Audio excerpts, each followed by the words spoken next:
I'm Dave DeSario. I'm the executive producer of A Day's Work, and I'm the founder of the Alliance for the American Temporary Workforce, which you can find at temporaryemployees.org. And why did you form this alliance? And what is it? Basically, I was a pissed-off temp worker, and it's an alliance of temp workers, former temp workers, academics, labor and safety advocates that want to change the public perception of temp work and what it is, because we think people are not looking critically at the effects that temp work has on workers, on the people working around them, and for the American taxpayer. And it seems like there are more and more temp workers. No doubt.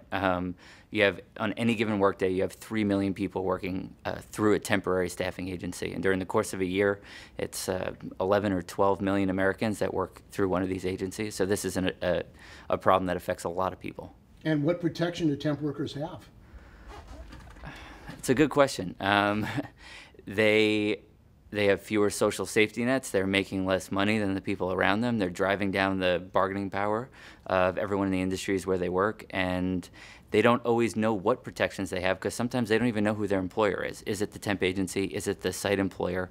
They don't know their rights, and they don't know who to go to when they have a problem. And what is that the reason you wanted to make this film? Why did you want to make this film? Well, the film is a compelling story that people need to hear. There are, we tell the story of one family that lost a son and a brother to a workplace accident. And, you know, as the people in the health and safety community know, this is happening to way too many Americans. And I think it's shocking when you talk to people outside of that community. You know, you have 12 Americans that die every day on the job. It's a shocking number, and I think most people don't realize that. And I think there's a real opportunity for people to get together around an issue like that, where we can all agree that that's not right, and we can make some, you know, very common sense changes to fix that. And what has been your experience with this film, making the film and having it shown to people? What's been the response? Right now, it's been safe audiences. It's been labor and health and safety groups, and they're very emotionally connected to it, and the response has been great. We've had a lot of people get up and say, you know, I didn't even think about it this way. I was a temp worker. I was in these sort of situations. It's really shining a light on it. But the true test for us is going to be, can we branch out from the labor world and from the health and safety world and really make an impact on temp workers and on average people? And this is a worldwide problem. What is going to defend temporary workers? Since they don't have a regular employer, how would they be able to be protected? Well, the staffing agency is their regular employer. Temp workers need to know their rights, and we need to carve out what we think is fair for temp workers and get that into labor laws. Because right now, I mean, most of the labor laws in this country, they're written, you know, in an era where you worked one job, you had a pension, you were there for 30 years, and that was your career. Workers are moving around so much more now, and we need to adapt to a new society.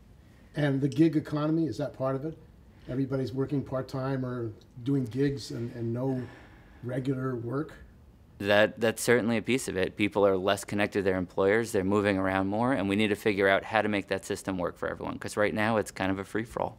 And what does that mean for health and safety protection on the job? People, you know, people when they're moving from job to job are not getting the same training. We've always have known that new workers and young workers are at greater risk. But you know, when someone's moving job to job, they're always new. There are some obvious concerns there about who's training them. How are you going to invest the same amount in the training of these employees when they are only there for a short period of time? I mean, there's a whole host of new concerns that need to be addressed.